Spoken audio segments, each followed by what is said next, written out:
नमस्कार, स्टार टाइम्समा स्वागत छ। म अप्सरा गौतम। यति बेला देश आर्थिक चरमबाट गुज्रिरहेको छ। व्यापार व्यवसाय ठप्प छन्, महँगी नियन्त्रण बाहिर छ। अर्थविज्ञहरूले देशको आर्थिक अवस्था चिन्ताजनक रहेको बताइरहेका छन्, तर राज्य सञ्चालकहरू भने यसलाई अफवाह भएको अभिव्यक्ति दिइरहेका छन्। वास्तवमै देशको आर्थिक सङ्कट कतातर्फ गइरहेको छ? कस्तो समस्याहरू देखिरहेको छ? के यो समस्या आउनुमा देशको आर्थिक नीति नै प्रमुख कारण हो त?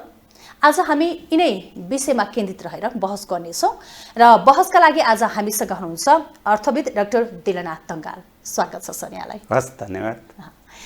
यति बेला हामी चारैतर्फ भन्छौँ आर्थिक सङ्कट हैन। अब नागरिकहरूसँग पैसा छैन, अभाव छ, जताततै महँगी छ, यो नियन्त्रण गर्न सकिरहेको छैन। अब अहिले यो अर्थविदको नजरले हेर्दा नेपालको अर्थतन्त्र कतातर्फ जाँदैछ? के छ, अवस्था कस्तो छ? यस्तो छ, यो हामीले जेनरली अर्थतन्त्रलाई हेर्दाखेरि एउटा चाहिँ कतिपयले तथ्याङ्कलाई लिएर सरकारी तथ्याङ्क अथवा चाहिँ निजी क्षेत्रले दिने तथ्याङ्क अथवा विभिन्न विदेशी संस्थाहरू जुन भ्यालिड हुन्छन्, सबै संसारमा दिने वर्ल्ड बैंक, आइएमएफ जस्ता, एसियन डेभलपमेन्ट ब्याङ्क जस्ता संस्थाहरूले दिने तथ्याङ्कलाई हेरेर विश्लेषण गरिन्छ एउटा हैन। अर्को चाहिँ प्रत्यक्ष रूपमा तपाईँ हामीले बजारमा भोगेर पनि अर्थतन्त्र कस्तो छ भनेर हेरिन्छ। तथ्याङ्कको रूपमा तपाईँले हेर्नुभयो भने चाहिँ अर्थतन्त्रमा अहिले रेमिटेन्स र विदेशी पर्यटकको आगमन दुईटा सकारात्मक छ। जस्तै प्रति महिना 1.25 खर्बको दरले रेमिटेन्स भित्रिरहेको छ नेपालमा भने यो तपाईँले सन् 2023लाई हेर्नुभयो भने अहिलेसम्ममा जस्तै 7 लाख जति पर्यटकहरू, विदेशी पर्यटकहरू नेपालमा भित्रिएका छन्। त्यो पाटो चाहिँ सकारात्मक छ। तपाईँले अझै हेर्नुभयो भने कोरोना कालमा जुन पर्यटकहरू नेपालमा आउन ठप्प भएको थियो त्यसको 51-52% चाहिँ सुधार भएको छ। त्यसकारण यसलाई सुधारोन्मुख नै भन्नुपर्छ। यो दुईटा कुरा सकारात्मक छ तथ्याङ्कमा। र रियल लाइफमा जाँदाखेरि पनि जसको घरमा रेमिटेन्स आउँछ उहाँहरूको जीवन अलि सुखमय भएको, पर्यटकहरू होटल व्यवसायहरू लयमा फर्किन थालेको र बिस्तारै पर्यटकहरू बजारमा चहल पहल देखिन्छ, त्यो एउटा पाटो छ भने अर्को चाहिँ बाँकी रहेका, त्यसलाई हामी बाह्य क्षेत्र भन्छौँ, त्यो सकारात्मक छ। अनि अब बाहिरबाट विदेशी मुद्रा आएको कारणले 10-11 महिनालाई विदेशी वस्तु तथा सेवा किन्ने पैसा पनि हामीसँग छ। तर सँगसँगै हाम्रो आयात र निर्यात दुवै घटेको छ। तपाईँ अघिल्लो महिनाको तुलनामा चाहिँ 2.66%ले आयात घटेको छ भने 7%ले निर्यात घटेको छ। अब गत सालको यही वर्षको तुलनामा त आयात 6-7%ले घटेको सन्दर्भमा यदि आयात चाहिँ गत सालको जस्तै हुने हो भने हामीसँग भएको यो विदेशी मुद्राको सञ्चित पनि सिद्धिने अवस्था हुन्छ। त्यसले गर्दा त्यसलाई पनि लामो सकारात्मक नमानौँ, तर तत्काललाई त्यो अवस्था हो। अनि बाँकी तपाईँले मूल्यवृद्धिको अघि कुरा गर्नुभयो, यस्तो अवस्था र मूल्यवृद्धि छ बजारमा। सबभन्दा बढी यो दसैँ तिहार छठ पर्व जस्ता चाडहरूमा हामीलाई चाहिने भनेको चाहिँ मसलाजन्य वस्तु, चिनी, चामल, यस्तो चिउरा, यी चिजहरू बढी चाहिने हो। तपाईँ अहिले हेर्नु भने चिनीमा 7% मूल्यवृद्धि भएको छ। यो त थाहा नै छ, त्यो पनि बजारमा चिनी पाउँदैन। चिनीजन्य पदार्थ, मिश्री लगायतका चिजहरू पनि, सखरहरू पनि बजारमा सहज रूपले पाउने अवस्था छैन। एउटा त्यो छ। अब चिनीको त 7% मूल्यवृद्धि भयो। अब मसलाको मूल्यवृद्धि चाहिँ 44-45%ले मसलाजन्य वस्तुहरूको मूल्यवृद्धि भएको छ भने चामलमा बोराको 800देखि 1000 रुपियाँ मूल्यवृद्धि भएको अवस्था छ। र अहिले चाहिँ जुन भारतले चामल नदिएको कारणले यो समस्या आएको भनिन्छ, सरकारले पनि त्यसै भन्छ, हेर्दा त्यो देखिन्छ। तर अहिले पनि हाम्रो उत्पादन 80% हामीले हाम्रै उत्पादनले पुग्छ। जब हाम्रो उत्पादनै हामी उपभोग गर्दैछौँ भने भारतले दिन छोडेको भोलिपल्ट चाहिँ व्यापारीहरूले कृत्रिम मूल्य सृजना गरेको अवस्था छ। सबैले म भन्दिनँ, त केहीले त्यो अवस्था सृजना गरेको कारणले पनि मूल्यवृद्धि भएको छ, जसमा सरकारले रोक्ने कुनै पनि प्रयत्न गरेको देखिँदैन। त्यो अवस्था छ। अब जस्तै अहिले 95,000 टन चाहिँ त्यो चाहिँ मेट्रिक टन चाहिँ भारतले चामल दिने भनिसकेको अवस्थामा अब त्यो चामल आउँदाखेरि पनि अब त्यो चामलमा मूल्यवृद्धि कम हुँदैन। मूल्यवृद्धिको अवस्था त्यो छ। र मूल्यवृद्धिको यस्तो अवस्था छ कि धेरै मान्छेहरूले दसैँ चाहिँ एकदम आधा मात्रै खर्च गरेर मनाए। त्यसलाई मैले मूल्यवृद्धिलाई त्यहाँ लगेँ, प्रसङ्ग आयो भने पछि जोड्नुहोला। यसो समाधान के हो भन्ने आएछ प्रसङ्ग भने। अब दोस्रोमा तपाईँ मन्दीले यस्तो आक्रान्त बनाएको छ कि मैले आफूले 77वटा जिल्ला घुमेर अर्थतन्त्र गरिबी मन्दी हेरेर आउँदाखेरि 20 देखि 30% व्यापारीहरू पलायन भइसकेका छन्, पसल छोडेर सटर छोडेर गएका छन्। म तपाईँलाई काठमाडौँ उपत्यकाको एक दुईवटा उदाहरणहरू भनिदिन्छु। मैले आफूले प्रत्यक्ष भोगेको 4-5 महिनादेखि उहाँहरूले भाडा तिर्नु भएको रहेनछ। अनि अब अहिले दसैँमा घर जाने, घरबाट आएर अलिअलि घरबाट जम्मा गरेर ल्याएर तपाईँहरूको भाडा तिर्छु भनेर घर गएका मान्छेहरू, मन्दीको कारणले नचलेको व्यवसाय, अब त्यो व्यवसायमा केही सामान छ भने तपाईँ बिचबिखन गरेर त्यही गर्नु, अब म आएर व्यवसाय चलाउन सक्दिनँ, मैले भाडा सटर छोडेँ भनेर घरबेटीलाई सूचना दिएका धेरै कोटेश्वर कीर्तिपुर लगायतका साथीहरूसँग भन्दा त्यो अवस्था छ। मन्दीले त्यस्तो बनाएको छ। त्यसले गर्दा मन्दीले 20 देखि 30% पलायन छ। व्यापारीहरू त 40-50% पलायन भयो भन्नुहुन्छ। सरकारसँग कुनै पनि तथ्याङ्क छैन। मन्दीको कुरा त्यो रह्यो। मूल्यवृद्धिको मैले भनिहालेँ। तपाईँले अब पुँजीगत खर्च सबभन्दा सधैँ छलफल हुने कुरा पुँजीगत खर्च।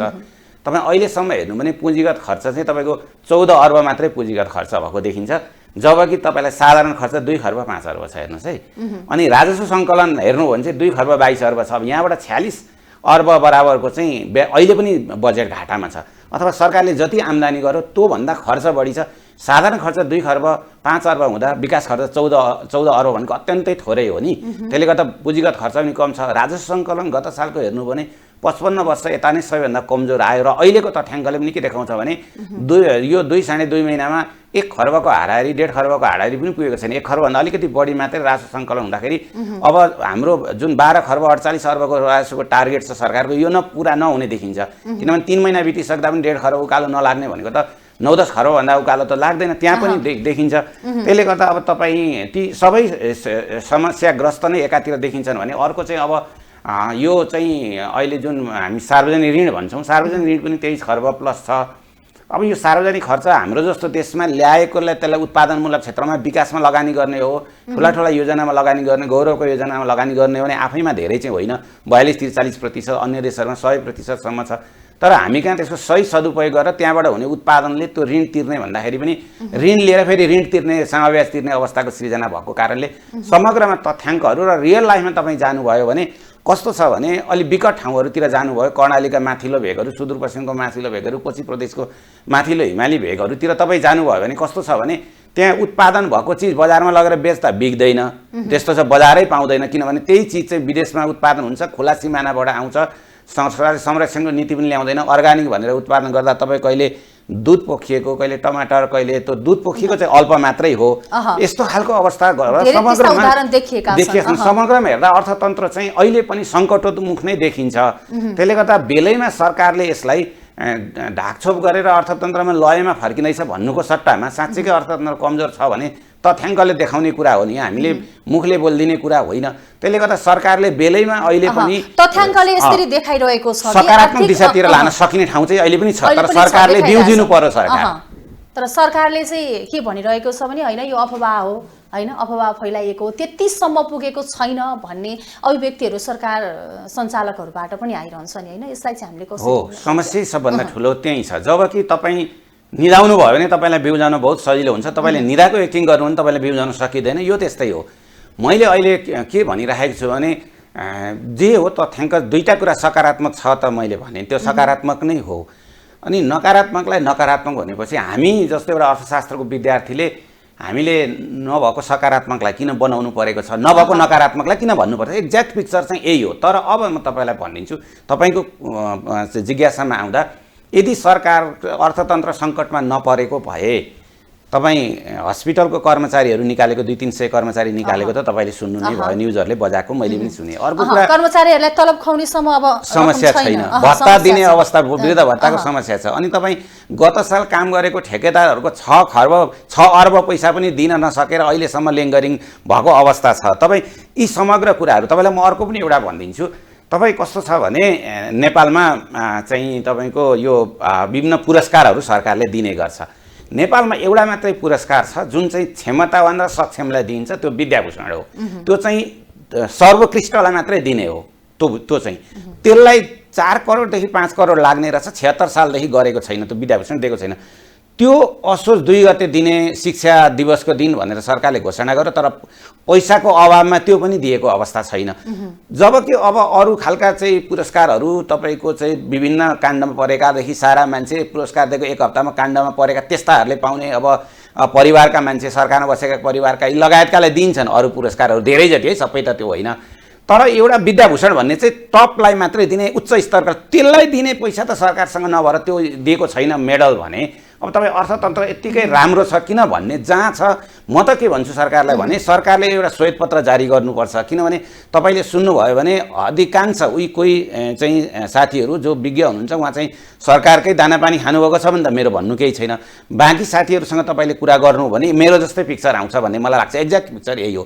त्यसकारण श्वेतपत्र सरकारले जारी गरेर अब सबैजना मिलेर, जनता होला, व्यापारी होला, होइन, उद्योगपतिहरू होला, प्रतिपक्षी दल, सरकार मिलेर अर्थतन्त्र सुधार हुँदा सबै सञ्चारकर्मी सबैलाई चाहिँ राम्रै हुने हो। त्यसले गर्दा श्वेतपत्र जारी गरेर यो छ अवस्था, अब हाम्रो यो भूमिका हो भने हरेकले आफ्नो ठाउँबाट भूमिका गर्ने भने अर्थतन्त्र बिग्रेर डामाडोल भएर अब बर्बादै भएको अवस्था चाहिँ होइन। तर दिन प्रतिदिन जतिखेर हामीले श्रीलङ्का जस्तो भयो भनेर 1-1.5 वर्ष अगाडि कुरा गऱ्यौँ, श्रीलङ्काको सुधार उन्मुख छ, हाम्रो चाहिँ अधोगतितिर छ त्यो दिनभन्दा। त्यसले गर्दाखेरि झट्ट हेर्दाखेरि दिन राम्रा छैनन्। हाम्रो आन्तरिक कारण मात्रै नभएर कुनै कुनै कारणहरू, मूल्यवृद्धि, मन्दी जस्ता कुराहरू चाहिँ बाह्य कारण पनि यसमा चाहिँ विद्यमान छ है। जस्तो यहाँले भन्नुभयो होइन, जो बाह्य कारणहरू पनि हुन सक्छ भनेर। जस्तै यति बेला विश्वको अर्थतन्त्र नै ढलमलाएको अवस्था छ होइन। यसमा चाहिँ अब रुस युक्रेन होइन, हमास इजरायलको यो युद्धका कारण पनि भनिन्छ। यो यिनीहरू नै समस्या हो नेपालको अर्थतन्त्र यो उद्योगतितिर जानु, अथवा आन्तरिक कारण पनि के हुन सक्छ? के छन्? यस्तो हो, यो चाहिँ कस्तो हो भने मेन देखाइएको त त्यो छ होइन। त्यो चाहिँ कस्तो हो भने सरकारमा बसेर उम्किने मेलो मात्रै हो। तपाईँ हाम्रो देशलाई मात्रै कोरोना आएको होइन, रुस युक्रेन युद्धले हाम्रो देशलाई मात्रै असर गरेको होइन, विश्वको मन्दीले हामीलाई मात्रै असर गरेको होइन।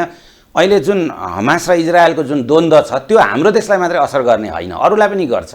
तर अरू देशहरूले चाहिँ त्यसलाई मिलाएर अझै भनौँ न, योभन्दा पछि पनि यस्तो समस्याहरू आइरहन्छ। कुनै न कुनै समस्या, कहिले पनि समस्या रहित दुनियाँ छैन, विश्व छैन अर्थतन्त्र। तर अरू देशहरूले के गरे त भन्दा त्यसलाई चाहिँ बिस्तारै मिलाएर आफ्नो देशलाई सहज ढङ्गले, जस्तै भारतले त्यही गर्छ नि, जस्तै खाद्यान्न उत्पादन गर्छ, खाद्यान्न अभाव हुने जस्तो भयो भने उसले त्यसलाई स्टक गरेर अरू देशमा खाद्यान्न निर्यात गर्दैन, यी काम अथवा उत्पादन बढाउँछ, विविध कामहरू गर्छ भने हामी कहाँ चाहिँ त्यो नगरिएको। सरकारमा बस्ने कुनै पनि, यो मात्रै भनिनँ मैले, कुनै पनि सरकारमा बस्ने मान्छेहरू, सरकारी पक्षहरू सिरियस नभइकन चाहिँ कहिले रुस युक्रेन युद्धलाई देखाएर भाग्ने, कहिले चाहिँ तपाईँको त्यो अहिले हमासको द्वन्द्वलाई देखाएर भाग्ने, कहिले कोभिडलाई, त्यसले गर्दाखेरि त्यो एक्ज्याक्ट त्यो मात्रै कारण होइन।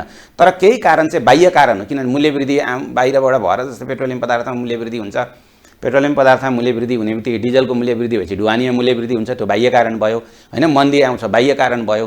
रुस युक्रेन युद्धको बेलामा वस्तुको चाहिँ के भएको थियो भने सर्टेज भएको थियो, त्यो बाह्य कारण हो। तर अहिले हमास र इजरायलको द्वन्द्वमा चाहिँ वस्तु सँगसँगै सेवामा पनि समस्या आयो।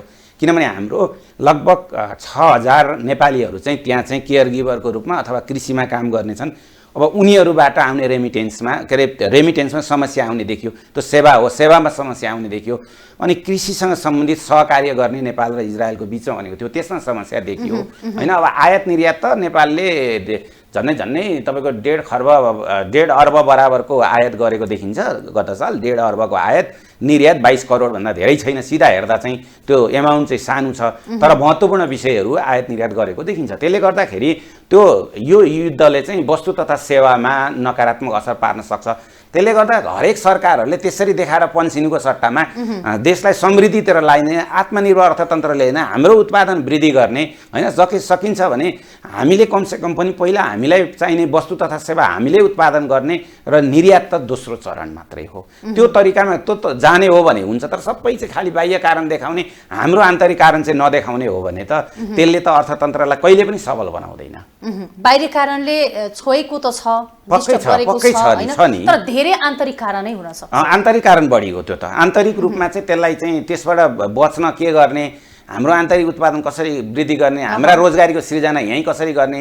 जस्तै तपाईँ एक दिनमा 2000 देखि अथवा 2200 देखि 2500 युवाहरू पलायन भइरहेका छन्। तिनीहरूलाई कसरी ठुलो रोक्ने समस्या हो त्यसको। हो त्यो गर्नेतिर चाहिँ सरकार गइरहेको छैन। त्यो गर्ने हो क्या, अनि खालि बाह्य कारण देखाउँदै बस्ने हो नि त। अनि विकास चाहिँ हामीले कहिले गर्ने त? विकास त गर्नुपर्छ नि, किनभने सम्भावना तपाईँले हेर्नु भने अथाह सम्भावना छ नेपालमा।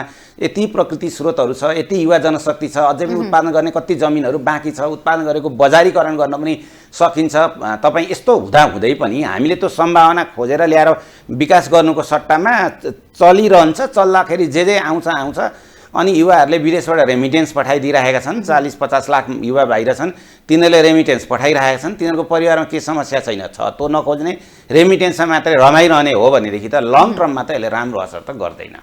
जस्तो विदेशमा युवाहरूलाई पठाएर रेमिटेन्समा रमाइरहेको छ यति बेला सरकार, होइन? अब यसले केही भए पनि केही राहत दिएको छ रेमिटेन्सले पनि, होइन? अहिले पछिल्लो समय पर्यटकको आगमनको वृद्धिले पनि केही यसलाई अलिकति थोरै भए पनि राहत पुगेको छ। र यसको सदुपयोग चाहिँ कसरी भइरहेको छ, कसरी गर्न सकिन्छ, के छ? यस्तो छ, रेमिटेन्सको कुरा चाहिँ के छ भने अघि नै पनि हामीले सङ्ख्या भन्यौँ, त्यो विदेशी गानीको ठुलो सङ्ख्या छ। अनि त्यहाँबाट जुन आउने रेमिटेन्स छ, त्यो रेमिटेन्स चाहिँ तपाईँको अहिले 68% जति लगभग कि उपभोगमा खर्च भएको छ कि चाहिँ त्यो फेरि विविध नाउँमा विदेशै गएको छ। तपाईँ हो रेडियो किन्ने, घडी किन्ने, टेलिभिजन किन्ने, कम्प्युटर किन्ने लगायतमा फेरि पनि त्यो बाहिरै गएको अवस्था छ। हुँदा अब त विदेशी रक्सीले पनि लान थालेको अलि तथ्याङ्क बढिराखेको देखिन्छ।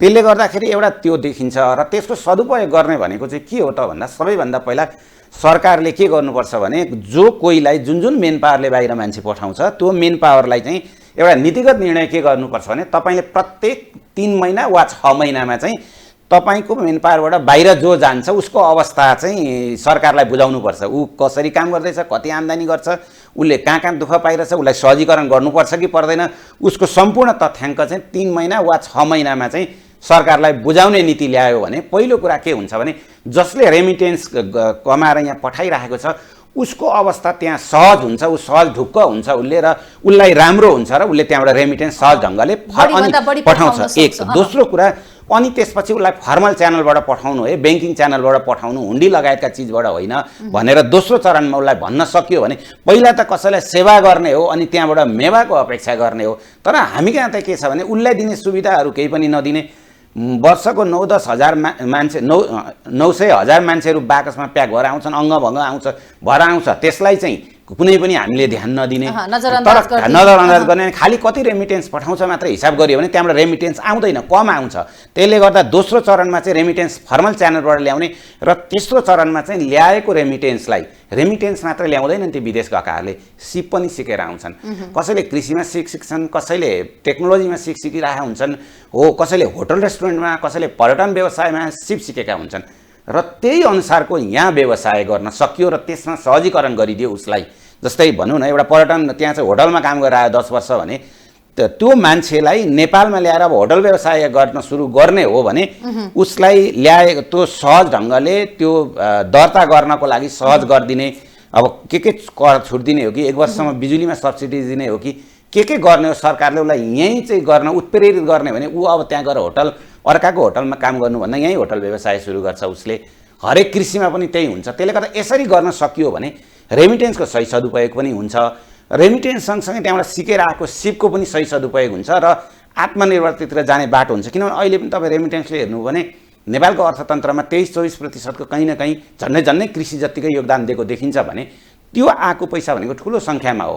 तपाईँको नेपालमा उठ्ने राजस्वभन्दा बढी रेमिटेन्स आउँछ हामी कहाँ भनेपछि राजस्वभन्दा रेमिटेन्स बढी आउँछ भने त्यसलाई सदुपयोग राजस्व उठाउन हामीले यत्रा कर्मचारी राखेका छौँ, यतिका धेरै सैनिक प्रहरी चाहिँ सिमानामा राखेको छ, यतिका धेरै चाहिँ हामी प्रत्येक वर्ष बजेटमा यसो उसो गर्ने भन्छौँ, तर रेमिटेन्स त त्योभन्दा सहज ढङ्गले आइरहेछ नि त। एकातिर त त्यो नेपालीले यहाँ बाहिर जाँदाखेरि पनि सरकारले पैसा बुझाएरै जानु पर्यो, अर्कोतिर उहाँ गएर पनि पठाइरहेछ नि, त्यसलाई व्यवस्थित गर्नेतिर सरकारसँग योजना हुने भने त्यो एउटा सम्भावना हामीसँग रहन्छ। तर सहज ढङ्गले अहिले हामीले भनिरहेको छलफल गरिरहेको तरिकाले भन्दा पनि पुरानै तरिकाले, खालि यो सरकारले मात्र होइन पहिलादेखि नै पुरानै तरिकाले व्यवस्थित छैन, क्लासिकल टाइप्सले नै रेमिटेन्सलाई ल्याइरहने चल्दै चलाते भन्ने जस्तो भइरहने जस्तो देखिन्छ। त्यसले गर्दा सरकारको ध्यान त्यता जानुपर्छ, योजनाविदहरूको त्यता जानुपर्छ, कर्मचारीहरूको पनि र बाहिर जाने साथीहरूले पनि त्यसमा सहजीकरण गरिदिनुपर्छ भन्ने लाग्छ मलाई। जस्तो जति पनि रेमिटेन्स देशमा भित्रिन्छ होइन, त्यसको सदुपयोग चाहिँ कसरी गर्न सकिन्छ? जस्तो अर्थविद यहाँ जुन अर्थविज्ञको हिसाबले हेर्दाखेरि कसरी अगाडि बढ्नुपर्छ, कसरी सदुपयोग गर्नुपर्छ? मैले त्यो अघि भनि पनि सकेँ, जस्तै भने दुई किसिमले गर्न सकिन्छ। एउटा चाहिँ जस्तै अहिले जसरी आइराखेको छ त्यसलाई नै उत्पादनमूलक क्षेत्रमा लगानी गर्नलाई प्रेरित गर्नु पर्यो। उद्योगमा लगानी गर्ने होला, व्यापार व्यवसाय भन्दा पनि उद्योगमै लगानी गर्नुपर्छ भन्छु म। उद्योगमा लगानी गर्नको लागि उसलाई ट्याक्स अहिले त 68% मैले अघि तथ्याङ्कै दिएँ, त 68% चाहिँ उपभोगमा र अनुत्पादक क्षेत्रहरूमा खर्च भइरहेछ। जस्तै घरमा प्रयोग हुने सामान, जस्तै उपभोग भन्नाले फेरि यहाँ के बुझ्नु हुँदैन भने हिजो चाहिँ आधा पेट खानेले अहिले पुरा खायो भने त्यसलाई उपभोग गर्न मिल्दैन। पहिलो त उसको खाने लाउने बाँच्ने अधिकार हो। तर चाहिँ जस्तै भन्नु न, तपाईँ कति म दाजुभाइहरूको देख्छु रेमिटेन्स लिएर आएर 5-6 लाखको मोटरसाइकलै किन चढ्ने होइन, सामान्य चाहिँ 1.5-2 लाखमा पनि मोटरसाइकल आउँछ, बाँकी रहेकोलाई लगानी गरिदिने। सरकारले पनि लगानी गर्न त्यसरी बाहिर दुःख गरेर आएका साथीहरूलाई लगानी गर्नको लागि यो क्षेत्र त छुट्याइदिनु पऱ्यो नि त। यो क्षेत्रमा लगानी गर्ने अवसर छ, यो ठाउँमा बसेर तपाईँहरूले लगानी गर्नुहोस्। तपाईँले गरेको लगानीको सुनिश्चितता हुन्छ। तपाईँहरूलाई त्यहाँ चाहिँ त्यो लगानी गर्नलाई हामी सहज वातावरण बनाइदिन्छौँ। दर्ता लगायतका ठाउँमा झन्झट दिँदैनौँ। अनावश्यक हाम्रा नेताहरूले हाम्रा कार्यकर्ता पठाएर तपाईँलाई चाहिँ अनावश्यक रूपमा चन्दा दिनुपर्ने बाध्यता गर्दैनौँ। र ट्याक्स अफिसले पनि अनावश्यक ट्याक्स उठाएर ट्याक्स तिर्नलाई सहज गरिदिन्छ। सरकारले तपाईँलाई 3 वर्ष 2 वर्ष 1 वर्षमा चाहिँ यो क्षेत्रमा यहाँ लगानी गर्नु यति हेरिदिन्छ, तपाईँलाई सहजीकरण गरिदिन्छ। भोलि तपाईँले त्यो व्यवसाय त्यो वातावरण बनाइदिनु बेच्नु पर्यो भने पनि सहज गरिदिन्छ भने त्यो वातावरण बनाइदिनु पर्यो अहिले आइरहेको रेमिटेन्सलाई चाहिँ सदुपयोग गर्ने भने। तर भोलिको योजना चाहिँ अघि मैले भनेको जस्तो जुन क्षेत्रमा जो मान्छे काम गरेर आए उनीहरूलाई निश्चित हिस्सा, जस्तै कहिले विद्युतको सेयर दिने होला, यस्ता धेरै ठाउँहरूमा सेयर दिएर पनि प्रत्येक एउटा ग्यारेन्टी चाहिँ हुनुपर्छ। हामी कहाँ एउटा के समस्या छ म तपाईँलाई भनौँ है, व्यापार व्यवसायको उद्योगको कस्तो गाह्रो छ हामी कहाँ भने, जस्तै विदेशमा चाहिँ विशेष गरेर युरोपियन कन्ट्रीहरूमा त्यो देखिँदो रहेछ, अमेरिकामा पनि त्यो मैले अध्ययन गरेको छु। तपाईँको कोही व्यवसायी आएर उद्योगपति आएर कुनै एउटा गाउँमा, अब त्यहाँ ठुला सहरमा त लगानी पहिल्यै भइसकेको छ, अलिक ग्रामीण भेगतिर लगानी गरिदियो भने त्यहाँको नागरिकले के सोच्दो रहेछ भने यो मान्छे आएर यहाँ उद्योग खोलिदियो, यहाँ व्यवसाय खोलिदियो, व्यापार व्यवसाय खोल्यो, यहाँ अब हामीले रोजगारी पाउने भयो, हामीले वस्तु तथा सेवा सहज ढङ्गले पाउने भयो, हाम्रो सेवा गर्न आएको, हामीले सहरसम्म गएर धेरै समय खर्च गरेर वस्तु किन्नु पर्थ्यो भन्ने, तर अब यहीँ सहज भयो है भनेर हेर्ने दृष्टिकोण त्यो रहेछ त्यहाँ। हामी कहाँ चाहिँ गाउँमा गएर कुनै व्यवसायले सुरु गर्यो भने यो मान्छेले अब कहाँ लुट्दा गऱ्यो, अब गाउँमा लुट्न आयो। हाम्रो धारणा एउटा त्यो छ, हाम्रो त्यो व्यापारीको साइडबाट हेर्दा। हाम्रो साइडबाट के हुन्छ भने विकसित देशमा कुनै पनि मान्छेले कहीँ गएर नयाँ व्यवसाय सुरु गर्यो भने उसले 6 महिनासम्म त्यहाँको लोकल पिपुललाई चाहिँ आफूले घाटा सहेर पनि सहयोग गर्ने र नाफा आउने पछि पनि नठग्ने भनौँ न हाम्रो भाषामा सहज ढङ्गले जाने अवस्था सिर्जना हुँदो रहेछ। हामी कहाँ चाहिँ व्यापारीले फेरि के हुन्छ भने आँकै भोलिपल्ट पनि नाफा कमाउनुपर्छ। त्यसले गर्दा यो दुईटाको बिचमा सहकार्य गर्ने हामीले वातावरण दुवैले बनाउनु पर्यो। यो वातावरण बनायौँ भने पनि विदेशी आएर लगानी गर्ने अवस्था हुन्छ। लगानी गरौँ अनि लगानी चाहिँ यस्तो अवस्था हुन्छ कि लगानी जति सबै डुब्ने अवस्था हुन्छ र सरकारले यति छिटो करका नीतिदेखि करका दर हेरफेर, करमा कैँची लाउनेदेखि सारा काम गरिदिएर अनि भोलि व्यवसाय डुब्छ। तपाईँलाई म एउटा मात्रै धेरैवटा उदाहरण छ नि, एउटा दिन्छु। अहिले नेपालमा सेनिटरी प्याड जुन उत्पादन गर्ने लगभग सबै व्यवसायहरू यहाँको आन्तरिक व्यवसाय बन्द हुने अवस्था छ। किनभने हिजोको यही गठबन्धनको अघिल्लो सरकारले के गर्यो भन्दाखेरि कुनै एकजना राजकुमारले बाहिरबाट आयात गर्ने चाहिँ त्यो सेनिटरी प्याडमा भन्सार कर सहजीकरण गरिदिएको कारणले यहाँ भगाइ डुबे। यस्तो खालको नीति ल्याएपछि मान्छे लगानी गर्न डराउँछ क्या। त्यसकारण रेमिटेन्सलाई सदुपयोग गर्ने भने त्यहाँबाट आएको यो लगानीलाई डुब्ने गरी रातारात चाहिँ करका दरहरूमा बिना नियम एउटा व्यक्ति एउटा व्यापारीलाई खुसी पार्न वा एउटा व्यक्ति वा परिवारको नेताका परिवारका मान्छेलाई खुसी पार्नको लागि नीति चेन्ज गर्ने हुनु हुँदैन। समस्या त्यहाँ छ, नीतिमा पनि खोट छ, कार्यान्वयनमा पनि खोट छ, समस्या छ। अद्यपि नीति सबै फेरि समस्याग्रस्त छैन। मैले 2-4वटा देशको नीति हेरेँ, हाम्रो हेरेँ, लगभग धेरै मिल्लाजुल्ला छन्। नीति एउटा त्यो। अर्को कुरा के छ भने नीति थोरै बढी चाहिँ नेता प्रधान नियमहरू भयो। तपाईँ भन्नु न अहिले बजेटमा आएर अनि त्यो सेनिटरी प्याडमा त्यत्रो लगानी गरेका मान्छेहरूको अवस्था के हुन्छ नभन्ने, अनि राति नै चाहिँ दर हेरफेर गरिदिएपछि त डुब्यो नि त। त्यो नीतिभन्दा पनि सरकारले तुरुन्त लिने निर्णय जुन छ नेता प्रधान निर्णय त्यसले समस्या बनायो के। त्यसले गर्दा निश्चित घरानाका व्यापारीहरू र निश्चित नेताका परिवारलाई मात्रै फाइदा हुने अवस्थाको सिर्जना, फेरि सबै व्यापारीले त्यो गरे सबै नेताहरूले त्यो गरे होइन, जसले गरे उसलाई। त्यसकारण यो अवस्थाको सिर्जना हुन्जेलसम्म मान्छे यहाँ लगानी गर्दैन। अनि अर्थतन्त्रमा अहिले पटक पटक हाम्रो घचघच समस्या किन आउँछ त भन्दा एउटा कारणले आउँछ। त्यो कारण के हो त भन्दाखेरि हामी कहाँ चाहिँ व्यापार व्यवसाय गर्न मन पराउने, उद्योग गर्न मन नपराउने कारणले। उद्योगबाट 5 वर्षमा बेनिफिट हुन्छ नि, व्यापारबाट तुरुन्त हुन्छ। त्यस कारण उद्योग धन्दा खोल्ने भन्दा पनि व्यापार व्यवसाय गर्नतिर लागेको हुनाले व्यापार व्यवसायमा अलिकति तलमाथि समस्या आउने बित्तिकै हाम्रो जस्तो अर्थतन्त्रमा समस्या आउँछ। अब यो सवाललाई मैले बिट मार्ने क्रममा मैले के भने, अहिले मैले यी सबै कुराहरू भने नि यी लक्षण हुन्। रोग चाहिँ अर्थतन्त्रको के हो त म बुदागत भनिदिन्छु। भ्रष्टाचार हो, अनियमितता हो, त्यस्तै गरी कुशासन हो, नेतातन्त्र हो। यी कुराहरू चाहिँ हाम्रो रोग हो। रोग यहाँ छ। यी अघिका सबै मैले लामो भनेका लक्षणहरू हुन्। त्यसकारण रोग यहाँ भएको कारणले लक्षणको चाहिँ भन्दा पनि पहिला रोगको उपचार गर्नुपर्छ भन्ने लाग्छ मलाई। त्यसले गर्दा यी 2-3टा कुराहरू मैले जुन भने यो रोगको उपचारबाट सुरुवात गर्नुपर्छ। र अझै नेतालाई के भन्ने त भन्दा यतिका वर्ष त उहाँहरूले 52-53 सालदेखि 62-63 सालदेखि सबैलाई पुग्ने कमाउनु भयो भन्ने लाग्छ मलाई। सबैले त्यसो गर्नु भएको छैन। अस्ति एकजनाले म कोठा भाडा तिर्न सकिनँ पनि भन्नुहुन्छ एकजना आदरणीय नेताले।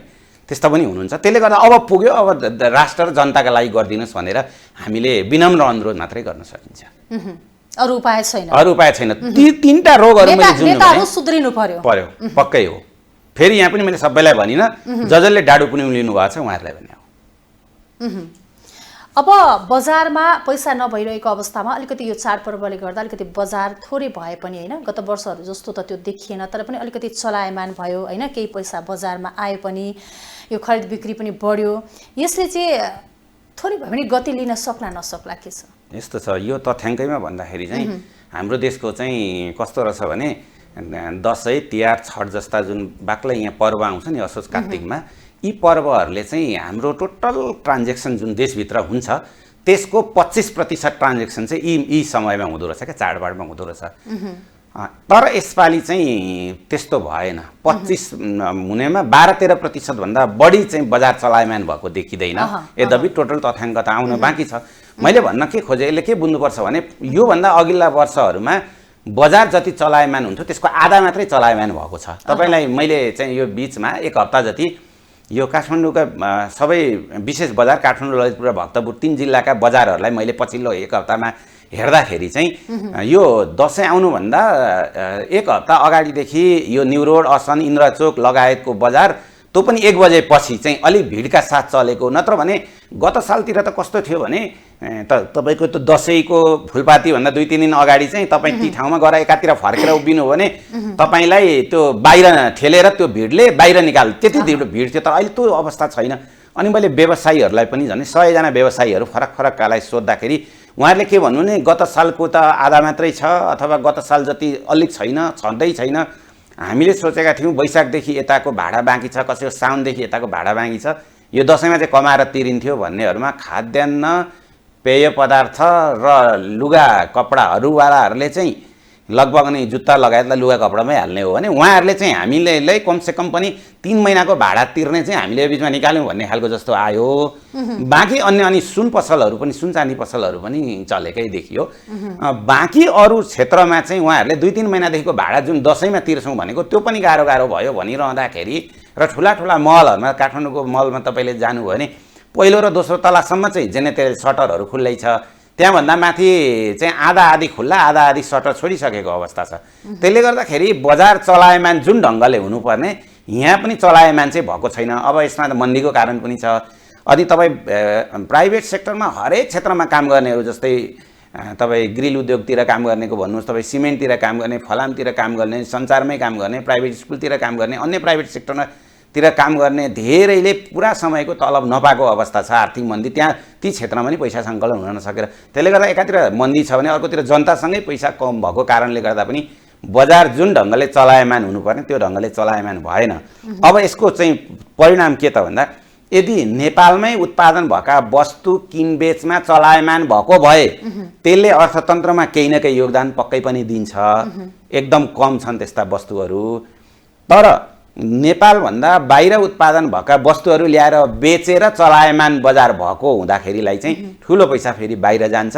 त्यसले चाहिँ अर्थतन्त्रमा त्यति धेरै अब तिहारपछि छठपछि सुधार ल्याउँछ भन्ने मलाई लाग्दैन। जस्तो अब अहिले बजारमा पैसा नभइरहेको अवस्थामा ब्याङ्कहरूमा त पैसा थुप्रेर बसेको छ होइन, निश्चित छ भन्ने कुराहरू पनि छ। तर यो अहिले ब्याङ्कहरूले लगानी गर्न नसक्नुको कारण चाहिँ के देख्नुहुन्छ? किन डराइरहेछन् लगानी? होइन, ब्याङ्कहरू चाहिँ लगानी गर्न डराएका छैनन्, लगानी गर्ने मान्छेले लगेर लगानी गर्न चाहिँ डराएका छन्। अब कारण के हो त भन्दाखेरि एउटा कारण त मैले अघि नै पनि भनिसकेँ, अहिले मन्दीको बेलामा लगानी गर्न हरेकले डराउँछन्, किनभने यतिखेर चाहिँ उत्पादन गरेको वस्तु बिक्दैन। त्यो कारणले पनि उत्पादनका कतिपय कच्चा पदार्थ लगाएका चिजहरू पनि पाउन गाह्रो हुन्छ। त्यो कारणले सबैभन्दा पहिला चाहिँ उत्पादन गरेको चिज बिक्री हुँदैन वा धेरै व्यापारीहरू पलायन अथवा धेरै उद्योगपतिहरू पलायन भएको देखेर अरूले पनि अहिले लगानी गर्दा डुबिन्छ कि भन्ने हिसाबमा लगेर लगानी गर्न डराएको अवस्था छ एउटा। दोस्रो चाहिँ के छ भने तपाईँले 1.5 वर्ष यतादेखि नेपालमा बजारमा तरलताको अभाव सँगसँगै ब्याज दर बढेर गएको, अहिले पनि ब्याज दर घटेर सिङ्गल डिजिटमा आएको छैन, एकल अङ्कमा अहिले पनि आएको अवस्था छैन। त्यसले गर्दा तुलनात्मक रूपले अलिकति बढी नै पनि ब्याज दर छ। अनि अगाडिदेखिको धङधङ्गी मान्छेमा छँदै पनि छ। कतिपयले पुरानो ऋणै तिर्न सकेको अवस्था छैन, त्यसकारण थप्न पनि डराइराखेका छन्। त्यो कारणले गर्दा पछिल्लो अवस्थामा अलिकति यो तपाईँको चाहिँ यो तरलता अभावको अवस्था अलिकति सकारात्मक हुँदै गएको भए पनि र ब्याङ्कमा अलिकति पैसा थुप्रिए पनि अझै ब्याङ्कमा अलिकति ब्याज दर बढी नै भइरहेको, अनि बजार चलायमान नभएको, बजार मन्दीले आक्रान्त पारेको र पुरानो डर गइ नसकेको कारणले गर्दाखेरि अहिले जुन ढङ्गले लगानी गर्नुपर्ने हो त्यो ढङ्गले लगानी भएको छैन। तर यसमा खालि नेपालको मात्रै कारण भएन, ब्याज दर त नेपालमा मात्रै पनि बढ्या होइन, बाहिर पनि बढ्या हो। त्यसले गर्दाखेरि बिस्तारै अब मन्दीमा सुधार हुँदै जाने अवस्था आयो भने र उत्पादन भएको चिज चाहिँ बजारमा बेच्ने ग्यारेन्टी सरकारले गर्दै गयो र त्यसलाई अलि ढुक्क बनाइदियो व्यापारीहरूलाई भने केही समयपछि लगानी त बढ्ला भन्ने अपेक्षा चाहिँ म एउटा अर्थशास्त्रको विद्यार्थीले गरेका चाहिँ छु। जस्तो ब्याङ्कमा जम्मा भएर बसेको रकम त चलायमान त बनाउनु पर्यो होइन त्यसबाट। तर त्यसमा चाहिँ अलिकति ढुक्क पार्न आम सर्वसाधारण जो व्यापार व्यवसायहरू हुनुहुन्छ उहाँहरू चाहिँ ढुक्क हुनुहुन्न। हो, लगानी गर्नलाई ढुक्क अवस्था, एक त ब्याज दर बढी छ त्यसकारण पनि अलिकति बढी ब्याज दरमा सकिँदैन कि ल्याएर तिर्न सकिँदैन कि लोन भन्ने ऋण भन्नेमा पनि मान्छेहरू हुनुहुन्छ। अर्को कुरा चाहिँ बजारको अवस्था कमजोर भएको भएर त्यति लगानी गर्न चाहिँ मान्छेहरू उत्साहित भएको देखिँदैन। तर सधैँ त नरहला, व्यापार चक्र भनेको त एउटा निश्चित समयपछि समाधान भएर जान्छ।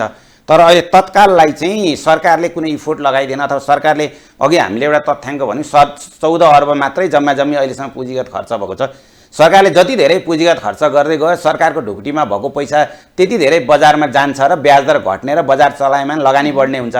तर सरकार चाहिँ पुँजीगत खर्च गर्ने कुरामा उदासीन भएको कारणले गर्दाखेरि अथवा राजस्व सङ्कलनमा पनि सरकार उदासीन हुने, अनि करको दायरा फराकिलो बनाएर 42-43% हाम्रो अनौपचारिक अर्थतन्त्रलाई औपचारिकतामा ल्याउने र ट्याक्स नतिर्ने धेरै ठाउँहरू छन्। 53 ठाउँहरू मैले भेटाएको छु। त्यसलाई एउटा नीतिगत निर्णय गरेर ट्याक्स तिर्ने अवस्थाको सिर्जना गरेर बढी ट्याक्स तिर्नु परेमा तिरिराखेका व्यापारी लगायतका कर्मचारीहरूलाई कागती निचोरे जस्तो करको दर बढाउँदै विभिन्न ठाउँमा अङ्कुश लाउँदै गएको कारणले पनि राजस्वमा समस्या आयो। तपाईँलाई कर तिर्न नपर्नेहरूले तिरेकै पनि छैनन्, त्यो पनि धेरै सङ्ख्यामा छ। त्यो अहिले तपाईँलाई अर्को तथ्याङ्क दिउँ, जस्तै तपाईँको 2 खर्ब बराबरको हाम्रो राजस्व अपुग हुन्छ, 1.5 देखि 2 खर्ब। यदि सरकारले करको दायरा सहज ढङ्गले फराकिलो बनाइदिने हो भने त्यो 2 खर्ब प्रति वर्षमा उठ्छ। त्यो बजेट घाटाको अवस्था सिर्जना हुँदैन, तर सरकारले त्यहाँ गर्दैन। कहाँ चाहिँ गर्छ? तपाईँलाई म एउटा उदाहरण दिन्छु। अहिले चाहिँ भारतमा 1 लाख भारू पर्ने मोटर बाइकलाई यहाँ 1,60,000 पर्छ। त्यसमा नाफाहरू र जोडेर तपाईँको पुग्ला 2 लाख पुग्ला है। अनि अब तपाईँले भन्सार तिर्नुहुन्छ, अनि भन्सार तिरेर त्यसको मूल्य 3 लाख पुग्यो भने अब तपाईँले यहाँ ल्याएर भ्याट चाहिँ फेरि के गर्नुहुन्छ? त्यो 3 लाखको तिर्नुहुन्छ। अनि ट्याक्समाथि ट्याक्स त कसरी तिर्ने होला र? यस्तो कारणहरूले गर्दाखेरि के भयो त? मैले उदाहरण किन दिन खोजिरहेको छु त भन्दा मैले मोटरसाइकलको उदाहरण, अलि धेरैले मोटरसाइकल चलाउने भएले मोटरसाइकलको उदाहरण दिएर मैले 4 पाङ्ग्रे गाडीमा जान खोज्दैछु। 4 पाङ्ग्रे गाडी भारतमा 10 लाख पर्ने 4 पाङ्ग्रे गाडीलाई यहाँ अनावश्यक करको कारणले गर्दा 38 लाख पर्दो रहेछ। मैले एक्ज्याक्ट निकालेको तथ्याङ्क 38 लाख पर्छ। अब तपाईँलाई त्यो मान्छेले 38 लाखको गाडी किनेर उद्योगले, अनि त्यो 38 लाखको गाडीले ढुवानी गरेर अनि त्यसै हाम्रो उत्पादन महँगो पर्छ, किनभने लेबर पनि अनि कच्चा पदार्थ पनि महँगो पर्ने कारणले, लेबरभन्दा कच्चा पदार्थ हाम्रो महँगो पर्छ, हामी पुँजीगत वस्तुहरू उत्पादनका त्यो साधनहरू जुन ल्याउँछौँ त्यो तिनीहरू पनि महँगो पर्ने कारणले एकातिर महँगो भइरहेको हुन्छ। सानो स्केलमा उत्पादन हुन्छ, सानो देश भएको कारणले, अर्थतन्त्र सानो भएको कारणले र विदेशीले ठुलो उत्पादन गरेर सस्तोमा पठाइरहेकोलाई त्यही गाह्रो भएको हुन्छ। अनि ढुवानीमा 10 लाखको इन्डियामा 10 लाख पर्ने गाडीले ढुवानी गर्छ, यहाँ त्यही गाडीलाई 38 लाख पर्छ। अनि ढुवानी उसको महँगो हुन्छ। ढुवानी महँगो हुने बित्तिकै यहाँ उत्पादन भएको चिजहरू त हामीले उत्पादन गरेर बेच्ने अवस्थै आउँदैन नि। त्यसले गर्दाखेरि यस्तो क्षेत्रमा पनि कुन चाहिँ उत्पादनमूलक क्षेत्रमा लगानी गर्ने गाडीहरू हुन् तिनीहरूलाई त्यही ढङ्गको कर दोहोरो तेरो कर नलगाएर एउटा निश्चित समयसम्म चाहिँ त्यहाँ अनुदान दिएर पनि उत्पादन भएका चिजहरू ढुवानी गर्ने अवस्थाको सिर्जना गर्न सक्यौँ भने पनि हामी कहाँ उत्पादन आत्मनिर्भर अर्थतन्त्र अथवा लगानी सहज हुन्छ। नत्र भने तपाईँ कसरी उनीहरू त्यत्रो ठुलो देश छ, त्यत्रो धेरै उत्पादन हुन्छ, त्यत्रो सहज छ उनीहरूकोमा गाडी घोडा लगायतका चिजहरू, त्यसले गर्दाखेरि त्यता पनि ध्यान दिनुपर्छ जस्तो लाग्छ मलाई चाहिँ। जस्तो मूल्य वृद्धिको कुरा पनि आइरहेछ होइन, मूल्य वृद्धिको कुरा गरिरहँदाखेरि चाहिँ जस्तो अब अहिले हामी चिनी होइन यो त पाउँदै पाउँदैन होइन, यति पैसा हाल्छु भन्दा पनि जस्तो यहाँले अघि भर्खरै पनि भन्नुभयो जिरा मसलाका कुराहरू यावत अन्य कुराहरूमा मूल्य चाहिँ नसक्नु छ जो अहिले चाडपर्वको समय पनि छ। अब यो राज्यले विशेष गरेर खरिद गर्नै नसकेर यो सामान खरिद गर्न नसकेर यसमा चाहिँ कम भएर चाहिँ यो मूल्य वृद्धि भएको अथवा यो कृत्रिम अभाव गरिएको यो के देख्न सकिन्छ, के छ बजार? यो केही अंश चाहिँ अब भारतमा अभाव भएको कारणले गर्दाखेरि जुन भारतबाट अथवा अन्य देश पनि भनौँ न, अन्य देशहरूमा पनि अब अभाव भएको कारणले उनीहरूले अलिकति निर्यात टाइट गर्ने नीति लिएको कारणले अलिअलि असर चाहिँ त्यसको नै पनि हो। सबै सरकारले मात्रै गर्यो भन्ने कुरा चाहिँ होइन। तर ठुलो सङ्ख्यामा चाहिँ सरकारले दसैँ तिहार जस्ता चाडहरू, छठ पर्व जस्ता चाडहरूमा चाहिने वस्तुहरू कम्तीमा स्टक गरेर राख्नुपर्छ, त्यहाँतिर ध्यान दिनुपर्छ। त्यो ध्यान नदिएको कारणले र एकजना उपभोक्ता मञ्चसँग सम्बन्धितले त के गर्नुभयो भने प्रधानमन्त्रीजीले चाहिँ केही व्यापारीहरूको कुरा सुनेर चिनी लगायतका चिजहरूमा कृत्रिम अभावको सिर्जना भयो, केही व्यापारीहरूलाई मात्रै सहज गरिदिने नाउँमा चाहिँ त्यो अवस्थाको सिर्जना भयो भनेर उहाँले भन्नुभएको छ। त्यो अन्तर्वार्ताको लिङ्क मैले सेभ पनि गरेर राखेको छु। यदि त्यस्तो हो भने प्रधानमन्त्री अथवा मन्त्रीहरू भनेको त साझा हो, त्यसले गर्दा स्टन्टबाजी गर्नुको सट्टामा उहाँहरूले यस्तो बेलामा सहजीकरण गरिदिनुपर्छ भन्ने कुरा हो। अब सरकारले धेरै चिज गर्छु भनेर तपाईँ हेर्नुभयो भने बजारमा सुनिन्छ, तर त्यो सस्तो लोकप्रियता कमाउनु भन्दा पनि अहिले चाहिँ जनताका आधारभूत आवश्यकताहरू जनताले किनेरै खान खोजेको हो। जस्तै तपाईँको 700-800 को जिरालाई 1400-1500 परिरहेको चिनी अहिले पनि त्यहाँ भारतमा जानु भने 70 रुपियाँ नेपालीमा आउँछ। यो सिमाना जोडिएको ठाउँहरूमा त अहिले कहीँ पनि पाउनै छोडिसक्यो। भनेपछि यहाँ 140-150 को अवस्थाको सृजना भएको छ। चामलको कुरा त्यही छ, अन्य मसलाजन्य चिज लगायतमा त्यो छ भने त्योमा सरकारले ध्यान दिन नसकेकै हो, नचाहेकै हो, नसकेकै अवस्था हो अहिले। र पछिल्लो अवस्थामा अलिकति प्रयास गर्न खोजे जस्तो देखिन्छ, तर परिणाम के आउँछ त थाहा छैन, त्यो त अब हेर्न बाँकी छ। अनि अर्को कुरा ठाउँ ठाउँमा चाहिँ चिनी लुकाएको देखिएको छ, बरामद भएको भनेको छ। अब त्यो बरामद गरिएको चिनी चाहिँ सहज ढङ्गले जनतासम्म पुर्याउने भनेको छ, त्यसलाई सहज ढङ्गले पुर्याइदियो सरकारले, पुर्याओस् भन्ने अपेक्षा पनि हो। त्यसले पनि अलिक सहज बनाउन सक्छ। त्यसले गर्दा पहिलो कारण चाहिँ संसारमै विश्वमै सङ्कट आएको कारणले उनीहरूले निर्यात नगरिदिनाले अलिअलि सङ्कट सुरुवात चाहिँ भयो। तर त्यसलाई लिएर केही व्यापारीहरूले, सबै व्यापारीलाई म भन्दिनँ, अत्यन्तै इमान्दार व्यापारीहरू जसले सहज ढङ्गले 1 रुपियाँको बिक्री गर्दा पनि ट्याक्स तिर्ने व्यापारीहरू पनि मैले भेटाएको छु। त्यसले गर्दाखेरि त्यस्तो व्यापारीहरू पनि हुन्छ। तर केही व्यापारीहरूले यस्तो बेलामा सहयोग गर्नुपर्ने नेपाली जनतालाई अर्थतन्त्र सङ्कटमा परेको बेलामा तर कृत्रिम अभावको सृजना गरेर आफूले नाफा मात्र लिन खोजिरहँदा, नत्र भएदेखि त बरामद त हुँदैन थियो। सरकारले बरामद गरेपछि त भन्न सक्यो, त्यसलाई आधार बनाएर मैले भनिरहेको। त्यसले गर्दा त्यो गर्नुभन्दा उहाँहरूले पनि यो बेलामा सपोर्ट गरिदिएको भएर सरकारले पनि अलिक सिरियस भएर लाग्दिएको, अनुगमन गरिदिएको, अनुगमन गरेर आएको रिजल्टलाई त्यही अनुसार चाहिँ कारवाही गरिदिएको, नियन्त्रण गरिदिएको लोकल सरकार मार्फत, स्थानीय सरकार मार्फत भने अलिक डर पनि हुन्थ्यो र यो अवस्थाको सिर्जना हुँदैन थियो। 2-4 जना व्यापारीहरूले गर्दा बाँकी इमान्दार व्यापारीहरूलाई पनि यस्तो भयो भन्ने भयो।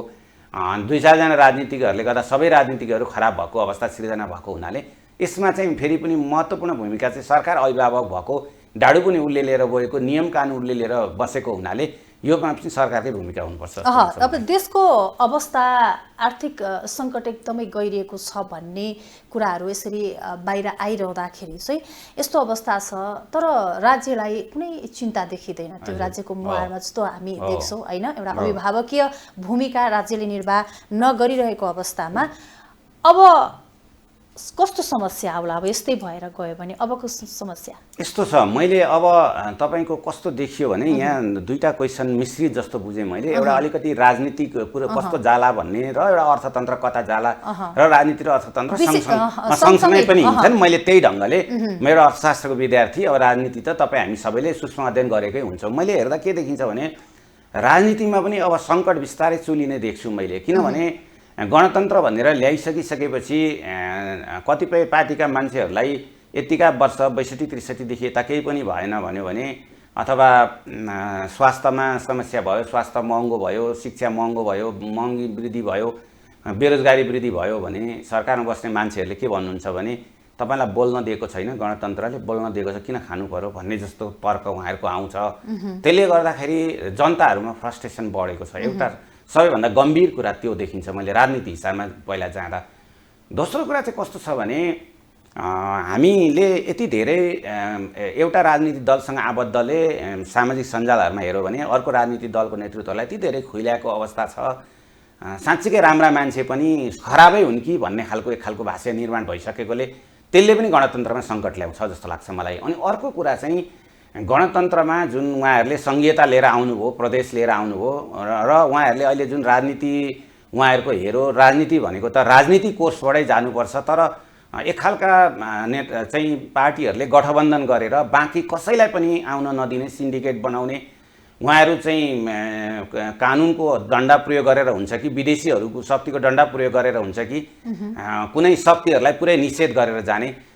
राजनीति यो गणतन्त्रमा राजनीति पार्टीहरू बहुत महत्त्वपूर्ण हुन्छन्। राज संस्थामा मात्रै एउटा संस्था हुने हो, तर एउटाले अर्कोलाई निषेध गर्ने अवस्थाको सृजना गरिरहँदा यो निषेधको राजनीतिले कुनै पनि दल माथि गएर दल बलियो हुँदैन र। किनभने गणतन्त्रमा दल बलियो हुनुपर्छ, तर दल बलियो हुन दिएको अवस्था छैन, नेता चाहिँ बलियो भएका छन् केही। त्यो अर्को खतरनाक अवस्था त्यो देख्छु। अनि अर्को पनि मैले खतरनाक अवस्था के देख्छु भने कुनै एउटा राजनीतिक दल, सबै राजनीतिक दल सबै नेता खराब छैनन्, मैले अघि पनि भने। कुनै एउटा राजनीतिक दलले, कुनै नेतृत्वले राम्रो गर्न खोज्यो, राम्रो नै साँच्चीकै योजनाहरू लिएर आयो भने त्यो राजनीतिकहरूले विश्लेषण गर्लान्। बाँकी एकै ठाउँ बसेर उसलाई सिध्याउने, खुइल्याउने, विदेशी शक्तिको प्रयोग गर्ने, विदेशीलाई कम्फर्टेबल हुने, एकले अर्कालाई, त्यसले गर्दा राजनीति बिस्तारै मैले चाहिँ सङ्कटोन्मुख देखिरहेको छु राजनीतिको कुरा। अब अर्थतन्त्रको कुरा चाहिँ तपाईँलाई मैले के देखिरहेको छु भने अबको 10 वर्षमा मैले दुईटा पिक्चर देखिरहेको छु। एउटा अर्थशास्त्रको विद्यार्थीको हिसाबले मैले दुईटा पिक्चर देखिरहेको छु। त्यो दुईटा पिक्चर के हो त भन्दाखेरि एउटा चाहिँ पहिला सकारात्मक पिक्चर मैले देखेको, पहिला म वर्णन गर्छु। अबको 10 वर्षमा हामीसँग भएको अथाह प्रकृति स्रोत, यो युवा जनशक्ति, जुन विदेश गएर आउने जुन क्षमता विकास गरेर विभिन्न क्षेत्रमा विशेषज्ञता हासिल गरेर आउने मेन पावर, यी सबैलाई प्रयोग गर्ने हो भने नेपाल अबको 10 वर्षमा 2026मा त विकासशीलमा जाने भनेको छ। अल्प विकसित, विकासशील हुँदै विकसित अर्थतन्त्रमा प्रवेश गर्ने पनि म्याक्सिमम सम्भावना छ। किनभने नेपाल, भारत र चीन दुई ठुला बजार भएका देशहरूमा हामीले आफ्नै खालको उत्पादन गरेर त्यहाँ पनि हामी बेच्न सक्छौँ। युवालाई रोजगारीको कुरा गरिहाल्यौँ, उद्योगको कुरा गरे, हामी हाम्रै खालको अर्थतन्त्र रन गर्नुपर्छ। अरू देशको अर्थतन्त्र ल्याएर होइन, हाम्रो माटो सुहाउँदो अर्थतन्त्र हुनुपर्छ। हाम्रा प्लानरहरू, हाम्रा अर्थमन्त्रीहरू एसी भएको गाडीमा गएर, हेलिकप्टरमा गएर प्रधानमन्त्रीहरूले चाहिँ नेपालको गरिबी देखिँदैन, नेपालको भूगोल चिनिँदैन, नेपालको मन्दी देखिँदैन, नेपालको व्यवसायको अवस्था देखिँदैन। त्यसकारण प्रत्यक्ष रूपमा हेरेर नेपालको माटो सुहाउँदो प्लानिङ गरेर लिएर जाने हो भने अबको 10 वर्षमा नेपालको सुनौलो भविष्य देख्छु म, पहिलो।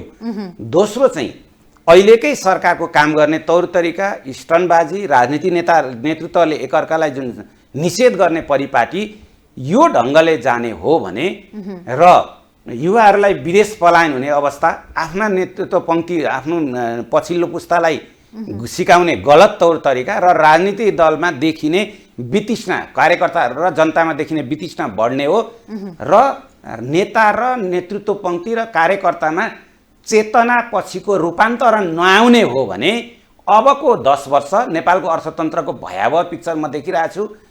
10 वर्षपछि नेपालमा काम गर्ने कर्मचारी हुने छैनन्, सबै विदेशी नै छन्।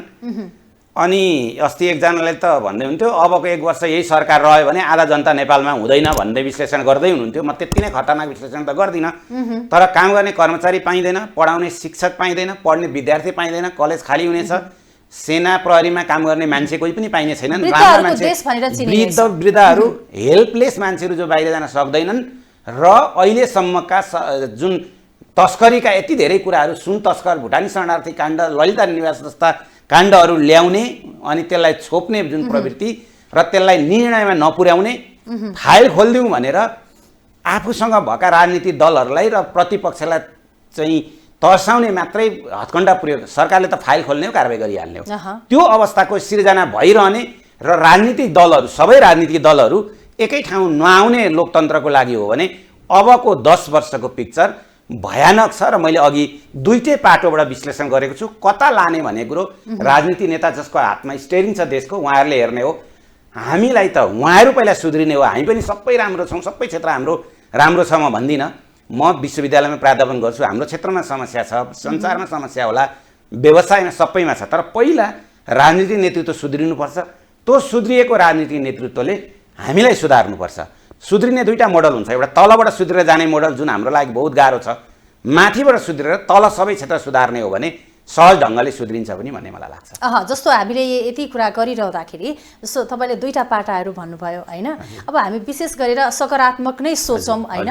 अब समृद्धिको सम्भावना अबको 10 वर्षभित्र जुन तपाईँले कुरा गर्नुभयो त्यो पनि छ, एउटा सकारात्मक पाटो छ। यो सम्भावना चाहिँ कतिको देख्न सकिन्छ? होइन, यो त यस्तो छ, अहिलेभन्दा पुरानो अवस्थालाई हामीले हेर्ने हो भने नि 7 सालदेखिकै हेर्ने हो भने विश्वमै विकासको क्रम 2007 सालदेखि नै चलेको छ। 7 सालदेखि अहिलेसम्म हेर्ने हो भने चाहिँ त्यो जुन मैले सुन्दर पाटो देखिराखेको छु त्योमा जान चाहिँ त्यति सहज छैन, कठिन नै छ। तर कसरी जाने त, त्यसको समाधान पनि एउटा अर्थशास्त्रको विद्यार्थीको हिसाबले मैले थोरै यहाँ समाधान दिन खोजेँ। समस्या मात्रै त जसले पनि भन्छ, पत्रिकामा देखिन्छ, बिहान चिया खाँदा चिया गफ पनि आउँछ। समाधान चाहिँ मैले के देख्छु भने हामीसँग जे चाहिँ सम्भावना छ त्यो सम्भावनालाई खोज्ने पहिला, अनि हाम्रो प्राथमिकता निर्धारण गर्ने विकासको प्राथमिकता के हुनसक्छ? कृषि, शिक्षा, स्वास्थ्य, उद्योग, पर्यटन अनि युवालाई रोजगारी, यी कुराहरू। फेरि युवाले केही खोजेको देख्दिनँ क्या मैले। युवाहरू धेरैसँग बसेँ, धेरै युवाहरूले चाहिँ खालि एउटा आत्मसम्मान र रोजगारी, त्यो दुईटाभन्दा त्यस्तो खोजेकै छैन। यति धेरै काम छ नेपालमा, काम नभएर बेरोजगार भएर बाहिर गएका होइन नि, आत्मसम्मान। अहिले जस्तै तपाईँ र म यहाँ चाहिँ टेलिभिजनको सेटमा बोलिरहेछौँ, हामी चाहिँ एकदमै ठुलो मान्छे जस्तो अनुभव हुन्छ। तर हामीले अहिले त्यहाँ एउटा भारी बोकेर गयौँ भने हामीलाई त तपाईँ त्यहाँबाट हिँड्ने बाटोसम्म पाइँदैन, छिछि र दूर दूर हुन्छ। होटलमा गयो भने त्यहाँ पनि बाहिर बस्नुपर्ने अवस्था हुन्छ। पसलमा गयो भने बाहिर, हाम्रो घरमै आयो भने बाहिर उभि हामी नै भन्छौँ। त्यस कारण यो चाहिँ के हो त भन्दा विश्वका विकसित देशहरूमा कस्तो हुँदो रहेछ भनेदेखि कामको सम्मान हुन्छ। तपाईँले के काम गर्नुपर्छ सरकार हुँदैन हो, हामीले एउटा त्यो चाहिँ सृजना गर्नुपर्छ जस्तो लाग्छ मलाई। त्यसले गर्दाखेरि टेबल वर्क दिमागी काम मात्रै होइन कि फिजिकल वर्क र सबै कामको सम्मान बराबर हो। किनभने खेतमा काम गर्ने किसान नभए हामी बाँच्दैनौँ। त्यो होटल व्यवसाय नगर्ने भयो भने अहिले गएर बाहिर निक्ले चिया खान पाउने, भोलि नपाउने अवस्था हुँदैन। पानी सप्लाई गर्दैन, ग्यास बोक्ने भएन भने तपाईँको घरमा चुलो बल्दैन भनेपछि सबैको उत्तिकै महत्त्व छ आफ्नो ठाउँमा। त्यसकारण हामीले एउटा त्यो अवस्थाको सृजना गर्नुपर्छ जस्तो लाग्छ। त्यसले गर्दाखेरि प्राथमिकता क्रम निर्धारण गरेर अल्पकालमा प्राथमिकताको आधारमा काम गर्नुपर्छ। त्यो त पहिलादेखि भनेको छ। तर समस्या कहाँ छ त भन्दा अघि नै तपाईँले पनि उठान गर्नुभयो, कुनै पनि सरकार त्योपट्टि सिरियसै हुँदैन। बजेटमा ल्याउँछ, तपाईँलाई म एउटा उदाहरण दिइहालौँ। बजेटमा अहिलेको अर्थमन्त्रीले के ल्याउनु भयो भने फजुल खर्च घटाउने भन्नुभयो, अनावश्यक विदेश भ्रमणमा नजाने भन्नुभयो, अनावश्यक रूपमा मन्त्रालयमा खर्च नगर्ने, अनावश्यक मन्त्री सरकारी कर्मचारी लगायतले खर्च नगर्ने भन्नुभयो। तर त्यसको 3 दिन कि 4 दिनको दिन प्रधानमन्त्रीले 130 जनाको डफा लिएर जानुभयो कानेरी घाटो। 17-18 दिन प्रधानमन्त्री बाहिर विदेश भ्रमणमा कता सैर गर्न उता मानसरोवरतिर गइदिनु भयो। त्यसको परिणाम के त? हामीले न हाम्रो उत्पादनको बिजुली बेच्ने काहीँ सम्झौता गर्न सक्यौँ, त्यो पनि होला जस्तो लाग्दैन। अर्को कुरा, तपाईँ दुईटा हामीले ऋणमा लिएका हाम्रा गौरवका योजनाहरू, दुईटा एयरपोर्ट, पोखरा र गौतम बुद्ध एयरपोर्ट दुईटा, त्यसमा हामीले रुट पर्मिटसम्म ल्याउन सकेनौँ भनेपछि त्यो विदेश भ्रमण अर्थमन्त्री आफै 5 पल्ट जानुभयो, खर्च कटौती कहाँ भयो? तपाईँ अहिले हेर्नुभयो भने प्रधानमन्त्री कहीँ नेपालमै कतै भ्रमण जानु भने 10 वटा जति गाडी अगाडि पछाडि हुन्छन्। त्यसले सिध्याउने पेट्रोल त्यो गाडी किन्ने पैसा, अनि त्यहाँ लाग्ने मेन पावर, अगुवा पछुवादेखि लगाएको हेर्नुहोस् त, त्यसको के त आउटपुट के त?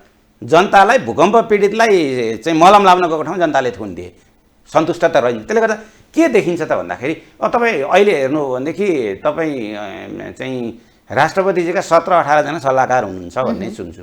किन जरुरी भयो राष्ट्रपतिजीलाई 17-18 जना सल्लाहकार? त्यहाँ कटौती गर्न सकिन्छ नि। अनि यतिका धेरै मन्त्री चाहिने, यतिका धेरै सांसदको सङ्ख्या किन चाहिने? अनि तपाईँको कस्तो भने चुनाव जित्ने विकास गर्छु भनेर अनि सबैलाई भत्ता चाहिने। हेर्नुहोस् त, खर्च कटौती त्यहाँ गर्ने हो। 60,000 भिभिआइपीको खर्च कटौती गर्ने, खर्च कटौती कहाँ गएर भयो? खर्च कटौती भयो चाहिँ गएर एउटा चाहिँ सामान्य पाले पिएन कर्मचारी, सरकारी कर्मचारीको भत्तामा खर्च गर्छ। त्यसले गर्दाखेरि सरकारले के हो त भन्दाखेरि आएर आफूले ऐस आराम मात्रै गर्ने र सरकारको ढुकुटी मात्रै सिद्ध्याउने होइन कि अघिल्लो वर्षमा अघि मैले भनेका कृषि, स्वास्थ्य, शिक्षा, पर्यटन, उद्योग र रोजगार, जुन युवालाई रोजगार विदेश जानबाट रोक्नको लागि यी क्षेत्रमा गत सालको सरकारले कति गर्यो, एकपल्ट त्यसमा कति वृद्धि भयो, अर्कोपल्ट कति वृद्धि भयो, एउटा चाहिँ लङ टर्म भिजन पनि 15-20 वर्ष योजना बनाउने, सबै राजनीतिक दलहरूसँग बसेर मिलेर बनाउने र जोसुकै सरकार आमा पनि त्यही भिजनमा हिँड्ने हो भने यहाँ त त्यति गाह्रो छैन नि। अब अस्थायी अस्थिर सरकारको कुरा आउँछ। नेपालको संविधान अनुसार नेपालमा स्थिर र बहुमतको सरकार आउँदा पनि आउँदैन। केही कहीँ गरिकन कुनै अलिकति क्षमतावान नेताले चाहिँ जोडजाम गरेर बनायो भने पनि अर्कोले त्यसलाई लडाउने नै हो। अदालत प्रयोग गरेर लडाउने हो कि अब विदेशी प्रयोग गरेर लडाउने, के गरेर लडाउने नै हो। यहाँ अब मैले तपाईँलाई भनौँ अरू देशमा पनि यस्तो सरकारहरू अस्थायी हुन्छ, तर नीति थाहै हुनु पर्यो, काम थाहै हुनु पर्यो, हो कि होइन? काम थाहै हुनु पर्यो, नीति थाहै हुनु पर्यो। उसले ल्याएको नीति लगातार काम गर्दै जाने हो भने त सरकार त आउँछ जान्छ, अरू देशमा नि आउँछ जान्छ, तर त्यहाँ विकास हुन्छ, हामी कहाँ चाहिँ हुँदैन। सबभन्दा समस्या त्यो हो। त्यसले गर्दाखेरि एउटा प्रष्ट नीति बनाउने, सबैजनाले विकासको नाममा राजनीतिक दलहरूले अनावश्यक राजनीति नगर्ने, राजनीति अनावश्यक नगरिदिने र त्यो बनाएको योजना अनुसार अल्पकालीन, मध्यकालीन र दीर्घकालीन योजना बना त्यो योजनासँग हिँडिरहने हो भने त सम्भावना त हामीसँग छ त। त्यो चाहिँ हो। हामी कार्यक्रम लगभग समय सकिसकेको छ। यहाँको महत्त्वपूर्ण समयको लागि धेरै धेरै धन्यवाद यहाँलाई। अवसरको लागि यहाँलाई र यहाँको टेलिभिजनलाई पनि धन्यवाद। हस्, धन्यवाद सर। कार्यक्रम स्टार टाइम्समा आज हामीले विशेष गरेर देशको आर्थिक अवस्था, यो मूल्य वृद्धिका विषयमा आज बहस गऱ्यौँ, कुराकानी गऱ्यौँ र हामीसँग हुनुहुन्थ्यो अर्थविद डाक्टर दिलनाथ दङ्गाल र अर्को एक दिन यस्तै एकजना व्यक्तित्वसँगको कुराकानी लिएर उपस्थित हुने नै छौँ। हस्त, नमस्कार।